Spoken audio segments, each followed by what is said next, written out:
नमस्कार, श्री स्वामी समर्थ. मी अश्विनी. स्वागत आहे तुमचं स्वामी माऊली चॅनलमध्ये. आजच्या व्हिडिओमध्ये आपण अष्टलक्ष्मी दिव्याचे पूजन कसे करावे, त्याचप्रमाणे अष्टलक्ष्मी दिवा आपण कोणत्या दिवशी प्रज्वलित करावा याविषयी संपूर्ण माहिती जाणून घेणार आहोत. तरी व्हिडिओ शेवटपर्यंत स्किप न करता बघा. चला तर मग व्हिडिओला सुरुवात करूया. तर सर्वात आधी आपण अष्टलक्ष्मी दीप कसा प्रज्वलित करायचा हे बघणार आहोत. तर सर्वात आधी ज्या ठिकाणी आपण दिवा प्रज्वलित करत असू ती जागा आपल्याला स्वच्छ पुसून घ्यायची आहे. तर मी इथे देवासमोरच अष्टलक्ष्मी दीप प्रज्वलित करून घेणार आहे. त्यासाठी मी देवासमोरील जागा स्वच्छ पुसून घेतलेली आहे. त्यानंतर दिवा प्रज्वलित करून घेण्यासाठी मी इथे लाल वस्त्र अंथरून घेतलेलं आहे. आपल्याकडे जर लाल वस्त्र नसेल तर त्याऐवजी आपण पिवळं वस्त्रसुद्धा अंथरून घेऊ शकतो. तर लाल वस्त्र अंथरून घेतल्यानंतर त्यावरती आपल्याला एक छोटंसं तांबण ठेवून घ्यायचं आहे. एक छोटी प्लेट घ्यायची आहे. प्लेट ही तुम्ही पितळेची, चांदीची, तांब्याची किंवा मग त्यापैकी जर कुठलीही नसेल तर आपण स्टीलची सुद्धा प्लेट घेऊ शकतो. तर इथे मी पितळेची प्लेट घेतलेली आहे. त्यानंतर प्लेटवरती मी हळदी आणि कुंकवाने अलंकारित करून घेतलेले आहे. त्यासोबतच अक्षतासुद्धा टाकून घेतलेले आहे. त्यानंतर आपल्याला रांगोळी काढायची असते. तर अष्टलक्ष्मी दिव्याच्या खाली जी रांगोळी आपण काढत असतो ती तांदळाच्या पिठाने काढली जात असते. तर मी इथे तांदळाचं पीठ बारीक करून घेतलेलं आहे आणि ते एका छोट्या बारीक चाळणीने गाळून घेतलेलं आहे. त्यानंतर ते असं बारीक झालेलं आहे. ज्याप्रमाणे आपली रांगोळी असते त्याचप्रमाणे हे पीठ आपल्याला तयार करून घ्यायचं आहे. तर अशा प्रकारे मी एकदाच तांदळाचं वाटीभर पीठ तयार करून घेतलेलं आहे. तांदळाचं पीठ हे बारीकच करून घेतलं पाहिजे असं काही नाही. थोडंसं जाडसर किंवा रवाळ राहिलं तरी चालेल. फक्त आपल्याला त्या पिठापासून रांगोळी बनवता आली पाहिजे एवढं बारीक पीठ आपल्याला तयार करून घ्यायचं आहे. तर आता इथे तांदळाच्या पिठाने रांगोळी काढून झालेली आहे. त्यानंतर रांगोळीवरती सुद्धा हळदी, कुंकू आणि अक्षता वाहून घेतलेल्या आहेत. त्यानंतर 2 विड्याची पानं आपल्याला घ्यायची आहे. नागवेलीची पाने ही आपल्याला 2 जोड घ्यायची आहेत. तर मी इथे 2 नागवेलीची पाने घेतलेली आहेत. ते पितळेच्या प्लेटवरती ठेवून घेतलेले आहेत. त्यानंतर पानांना सुद्धा हळदी आणि कुंकवाने अलंकारित करून घेतलेले आहेत. त्यानंतर पानांवरती थोडी अक्षतासुद्धा आपल्याला टाकायची आहे. याऐवजी आपण तांदळाची राससुद्धा दिव्याखाली ठेवू शकतो. तांदूळ म्हणजेच अक्षता हे माता लक्ष्मीला अतिशय प्रिय आहे, म्हणून आपण जास्तीत जास्त तांदळाचा वापर या अष्टलक्ष्मी दिवा प्रज्वलित करण्यासाठी करायचा आहे.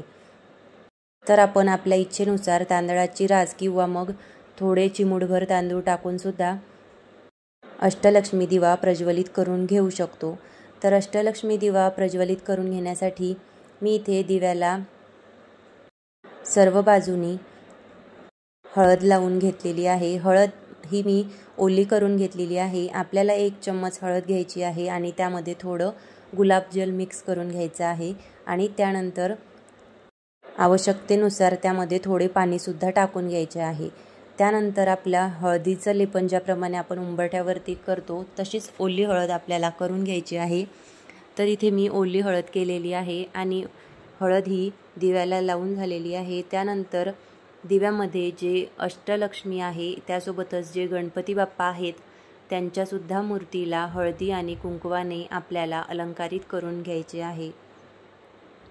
यासोबतच दिव्यावरती दोन्हीही बाजूला छोटेसे अगदी सुंदर असे मोरसुद्धा आहेत. तर त्यांनासुद्धा मी हळदी आणि कुंकू लावून घेतलेला आहे. त्यानंतर दिव्यामध्ये आपल्याला टाकायला वाती घ्यायच्या आहेत. तर वाती ह्या आपण 2 सुद्धा घेऊ शकतो. म्हणजे 2 वाती मिळून आपल्याला 1 वात तयार करायची आहे.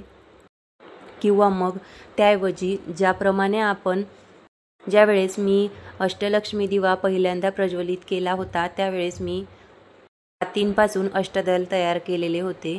तर त्याप्रमाणे सुद्धा आपण 8 वातींच्या मिळून आपण अष्टदल वाती तयार करू शकतो. म्हणजे आपल्याला 8 वाती घ्यायच्या आहेत आणि त्यांच्या आपल्याला कमळाच्या फुलाचा आकार द्यायचा आहे आणि अशा प्रकारे फुलाच्या आकाराची वात आपल्याला तयार करून घ्यायची आहे। किंवा मग ज्याप्रमाणे मी इथे 2 वाती मिळून 1 वात तयार केलेली आहे, तर अशी सुद्धा वात आपण अष्टलक्ष्मी दिवा प्रज्वलित करण्यासाठी घेऊ शकतो। तर दिवा प्रज्वलित करण्यासाठी आपल्याला शुद्ध गाईचं तूप किंवा मग नारळाचं तेल हे घ्यायचं आहे। आपल्याकडे जर यापैकी काहीही नसेल तर आपण त्याऐवजी तिळाचं तेल घेतलं तरी चालेल।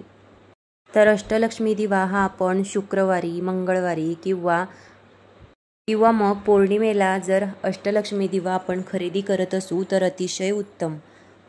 या शुभ दिवशी आपण अष्टलक्ष्मी दिवा हा खरेदी करू शकतो। त्याचप्रमाणे अष्टलक्ष्मी दीप प्रज्वलित करण्याची योग्य वेळ कुठली, तर अष्टलक्ष्मी दिवा हा आपण सकाळी ब्रह्ममुहूर्तावरती प्रज्वलित करायचा आहे।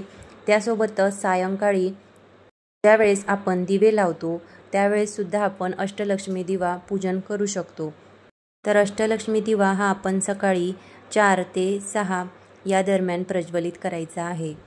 तर आता इथे अष्टलक्ष्मी दीप प्रज्वलित करून झालेला आहे। त्यानंतर आपल्याला त्याला फुले अर्पण करायची आहेत। तर हा सजावटीचा एक भाग झाला। आपल्या आवडीनुसार, आपल्या इच्छेनुसार आपण दिव्याच्या अवतीभवती फुलांची सजावट करू शकतो। तर अशा प्रकारे दिव्याला फुले अर्पण करून झालेली आहेत।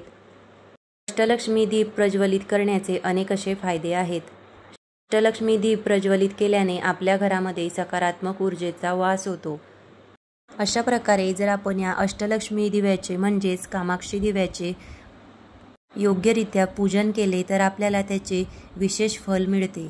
यासोबतच अष्टलक्ष्मी दिवा हा आपण मंगळवारी, विशेषतः शुक्रवारी यासोबतच पौर्णिमेला प्रज्वलित करायचा असतो।